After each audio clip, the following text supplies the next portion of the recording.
I found something really creepy in my new home. It lives in the attic. That's right. I bought a brand new house only for it to come with a hitchhiker. The problem is I have no idea how to get rid of it. It all started when I was house hunting. My wife and I had been looking for a while, and we were starting to get discouraged, because everything that we looked at either needed way too much work, or it was way too expensive. Then we saw this place. It was a little bit out of our price range, but the second we walked in, we knew it was the one. It was beautiful. It was a 3-bedroom, 2-bath house with a large backyard. But what really sold us was the attic. We couldn't find the words to describe it, but there was just something about it. There was a single room up there with a skylight window, and it had this old wooden floor. It was the perfect place for my son to play. We made an offer on the house, and thankfully it was accepted. We were so excited to move in. My son loved the attic, and he would spend hours playing up there. My wife and I loved the peace and quiet that it gave us. We could go into town and not worry about hearing from our son until dinner time. But there was one thing that was weird about the attic.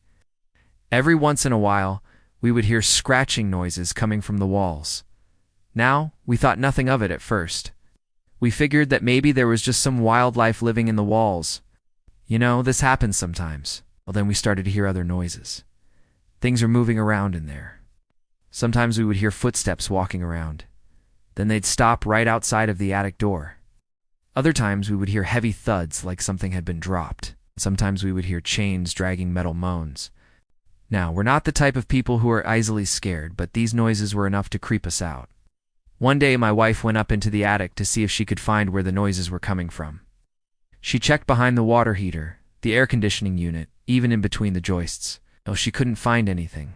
It's weird because everything up there looks pretty normal. I mean, yes, the wood beams are a little rusty and there's cobwebs everywhere, but that's to be expected. Yeah, those noises should have been coming from somewhere. Then one day my son went up into the attic and he came back down crying. Apparently while he was up there playing, he heard the chains dragging sound again.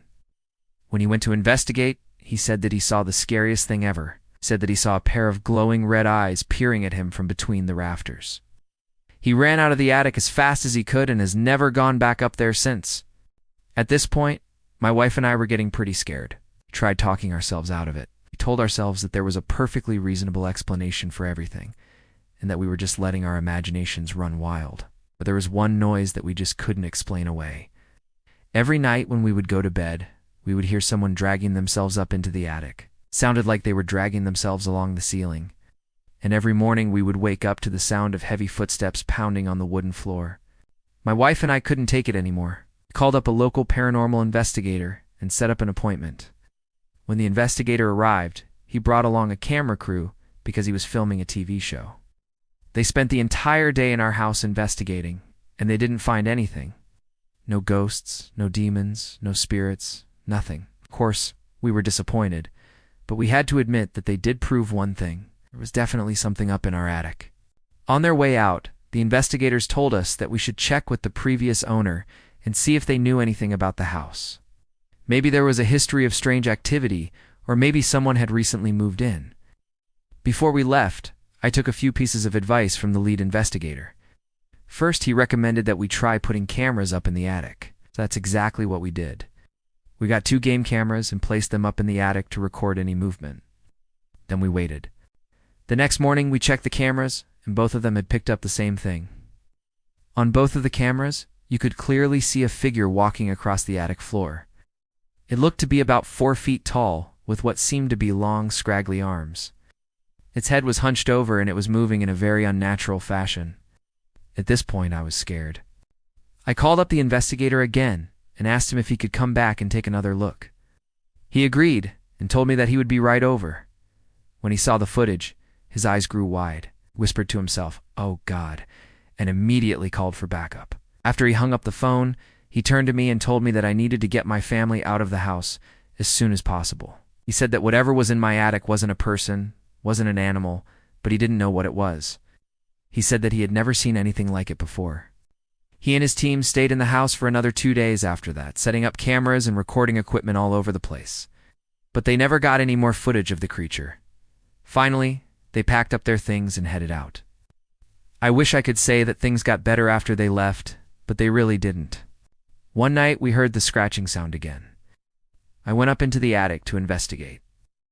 As I was making my way through the cobwebs, I could have sworn that I heard a voice whispering my name. I tried to ignore it and continued up into the attic.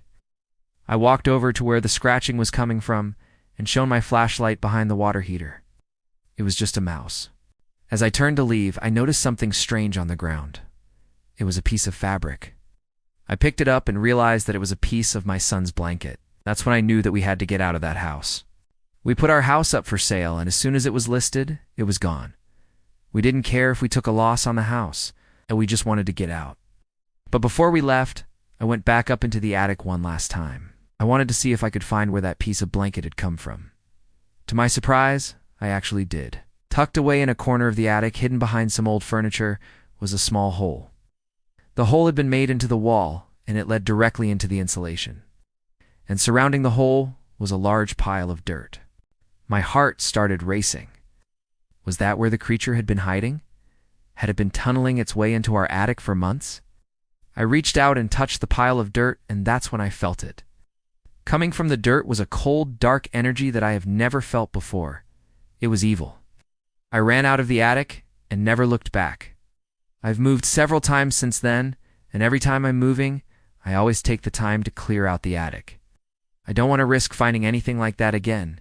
Now, some people might think that I'm crazy for getting rid of a perfectly good house simply because I was scared. But they don't understand.